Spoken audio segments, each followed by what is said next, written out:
नमस्कार दोस्तों। आज मैं हिमाचल और गुजरात में जो निर्वाचन होने वाला है उसी पर मैं अपना विचार व्यक्त कर रहा हूँ। मैं पहले बता देना चाह रहा हूँ कि हिमाचल प्रदेश में कांटे की टक्कर है। अगर कांग्रेस पार्टी, उनके कार्यकर्ता अगर ईमानदारी से लड़े तो सरकार बना भी सकते हैं, बशर्ते कि अंतर कलह नहीं हो, एक दूसरे को नुकसान करने का प्रयास नहीं करे जैसा कि पंजाब में किया है। और ग्रामीण क्षेत्र में इनका अच्छा परफॉर्मेंस रहेगा हिमाचल में। और वहाँ पे जो फ्री रेवड़ी की बात कर रहे थे प्रधानमंत्री जी, उनके ही मंत्री अमित शाह ने उच्च शिक्षा में लड़कियों को फ्री में साइकिल देने की बात की है और छात्रवृत्ति की बात की है।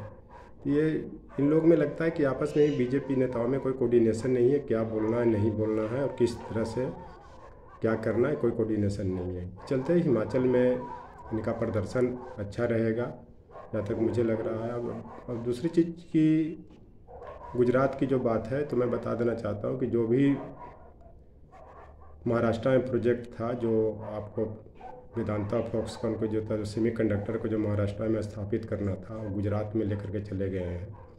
उसके बाद एक कोई पार्क था, उसको भी वहाँ पे मोदी जी ने लेकर के चला गया है। तो ये क्या है, ये देश के प्रधानमंत्री हैं कि ये गुजरात के प्रधानमंत्री कि सारा जो डेवलपमेंट का कार्य जो गुजरात में ये कर रहे हैं। और यूपी में ये धर्म के नाम पर दंगा फसाद करवा रहे हैं, वहाँ पे विकास दिखा रहे हैं, यहाँ पे दंगा करवा रहे हैं। इसी से अनुमान लगा सकते हैं कि देश में क्या हो रहा है नहीं हो रहा है। दूसरी चीज़, गुजरात में जो जो कहा जा रहा है कि हार्दिक पटेल और अल्पेश ठाकुर बीजेपी में जाने से उनकी स्थिति मजबूत होगी, मैं बता देना चाहता हूँ कि बीजेपी को इनको आने से नुकसान ही हुआ। इस कारण कि सिर्फ हार्दिक पटेल और अल्पेश ठाकुर गए हैं, कि जो पिछले बार बीजेपी शासन में जो कितने पटेलों की हत्याएं की गई, पुलिस के फायरिंग में जो गोली से फायरिंग की गई थी, कम से कम 100 से 200 का 300 से 500 तक पटेल लोग मारे गए थे। जो आरक्षण के नाम पर आंदोलन चला था, इसके लोग पटेल समाज के लोग नहीं भूले हैं। और वहाँ पे भी इनको ग्रामीण क्षेत्र में बहुत ज़्यादा फायदा होने वाला। मुझे लग रहा है कि गुजरात में बीजेपी बहुमत नहीं प्राप्त कर पाएगी और हो सकता है कि कांग्रेस और आम आदमी पार्टी मिलकर के सरकार बनाए। तो इस चलते ये कहना कि गुजरात में प्रचंड बहुमत से जीत रहे हैं, हिमाचल से जीत रहे हैं, मुझे ऐसा नहीं लग रहा है। क्योंकि अल्पेश ठाकुर या हार्दिक पटेल से कुछ होने वाला नहीं है, बीजेपी को नुकसान ही होगा। और वहाँ पे कांग्रेस की स्थिति भी मजबूत होगी, कारण कि पिछले बार बीजेपी 99 सीट जीती थी और कांग्रेस का 77 था। लगभग मात्र 23 लाख वोट का अंतर रहा जो सरकार बनाने की बात चल रही थी। तो आप इसी से अंदाज लगा सकते हैं कि देश में क्या हो रहा है नहीं हो रहा है, निर्वाचन में किस पार्टी की विजय होगी नहीं होगी। कोई पार्टी नहीं कहता है कि मैं हार रहा हूँ, सबका यही लगता है कि मैं जीत रहा हूँ। लेकिन वहाँ पे भी गुजरात में मेहनत करने की ज़रूरत है। खास करके अहमद पटेल के देहांत के बाद गुजरात में कोई कांग्रेस के बहुत बड़े लीडर की समाप्ति हो गई है। उनको भरपाई करने के लिए कोई नए लीडर ईमानदारी के साथ वहाँ पे उभरेंगे तो गुजरात में जीत भी सकते हैं। और मुझे लग रहा है कि बीजेपी की बहुमत नहीं मिल पाई, हो सकती बड़ी पार्टी बन जाए लेकिन वो बहुमत नहीं प्राप्त कर पाएगी। उस सिचुएशन में ये आम आदमी पार्टी और कांग्रेस गवर्नमेंट बनाए। और जो लोग बता रहे हैं कि आम आदमी पार्टी कांग्रेस को नुकसान करेगी, ऐसा नहीं है। हमेशा कोई भी पार्टी, नया पार्टी अगर मजबूत होते सत्तारूढ़ दल को ही नुकसान करती है। जैसे आपने पंजाब में देखा, आम आदमी पार्टी ने कांग्रेस को नुकसान पहुंचाया, दिल्ली में भी कांग्रेस को नुकसान पहुंचाया। क्योंकि एक जो कंसोलिडेटेड वोट होता है, वो जो हारने वाली पार्टी रहती है, पहले से हारे, उसके साथ उतना वोट प्रतिशत रहता ही है। अभी जो EWS का जो जजमेंट आया है, उससे भी बीजेपी को नुकसान होगी, कांग्रेस को भी नुकसान होगी। इस कारण कि कांग्रेस के टाइम में मनमोहन सिंह सरकार ने 2005 में सिन्हा कमेटी का EWS के गठन किया था, जो 2010 में रिपोर्ट सौंपा था। लेकिन कांग्रेस डर के हार से ही उसको लागू नहीं कर पाई थी।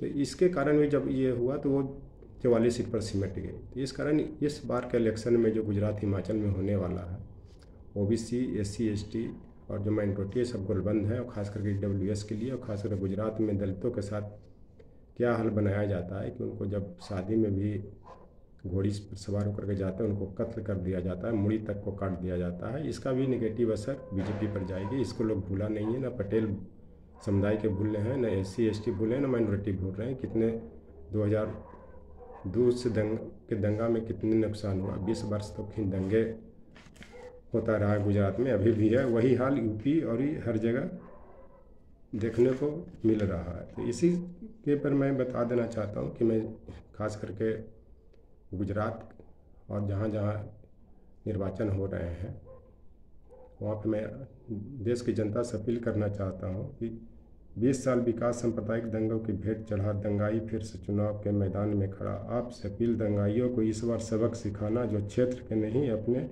दंगा कराने के पीछे पड़ा। तो चलते इस बार जो भी दंगाई हैं इनको कुचलने की ज़रूरत है।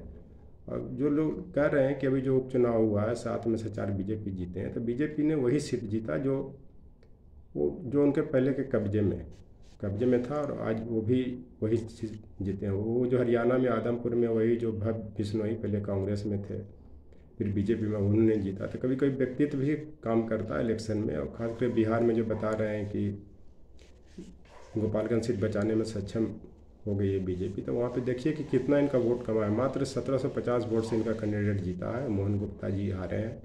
मैं पूर्ण विश्वास के साथ कहता हूँ कि अगर मोहन गुप्ता जी अगर मेहनत करें तो गोपालगंज सीट जीत सकते हैं। वैसे भी बीजेपी का परफॉर्मेंस शहरी क्षेत्र में प्रारंभ से ही अच्छा रहा है, वहीं शहरी क्षेत्र में ये जीतती भी रही है। लेकिन अब वो सब परिदृश्य बदल चुका है और सब जो भी मान लिया जाए जो भी आरजेडी थे या जनता दल यूथ थे या कांग्रेस थे, जो भी धर्मनिरपेक्ष पार्टियाँ थी, उन्होंने अपने छवि को भी सुधारा है। या जो इनको बदनाम करते थे कि इस तरह से बदमाशी करते हैं, गुंडागर्दी करते हैं या तानाशाही दिखाते हैं, ये सब हुआ फैलाते थे बीजेपी वाले।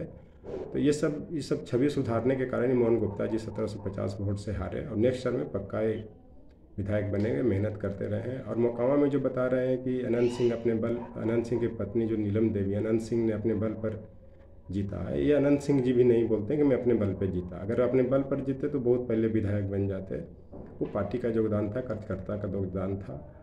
तो इस तरह से ये उपचुनाव को ये आधार बना करके कि विपक्षी पार्टियां कमज़ोर हैं, कोई कमज़ोर नहीं है। और ये खास करके ईडब्ल्यूएस का जो आरक्षण का जो जजमेंट आया है वो 2024 के इलेक्शन में रामों वामों की सरकार बनने की संभावना मैं व्यक्त कर रहा हूँ। केंद्र में थर्ड फ्रंट की हो सकता है कांग्रेस के सहयोग से बने।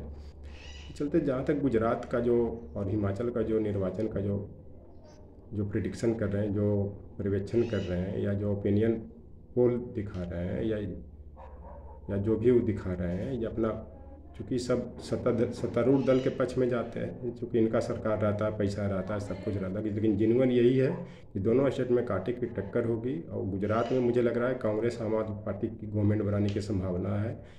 और ग्रामीण क्षेत्रों में दोनों स्टेट में कांग्रेस की स्थिति मजबूत रहेगी। और ख़ास करके हिमाचल में जो फल का जो सेव का जो बागान का जो प्राइस होता है उसको कम कर दिया गया है। पेंशन भी वहाँ पे हावी है। चलते कांग्रेस गवर्नमेंट मेहनत करे तो बैकअप कर सकती है। और ख़ास करके आरक्षण के मुद्दों से अपने को ये दूरी बनाए रखे कांग्रेस पार्टी। और ख़ास करके ओबीसी SC ST से माइनॉरिटी से रिलेटेड जो भी मुद्दे हैं इनको उठाते रहे। कारण कि कांग्रेस पार्टी को इसी कम्युनिटी ने मजबूत किया है और बहुत लंबे समय तक शासन में इसको बनाए रखा। Thank you.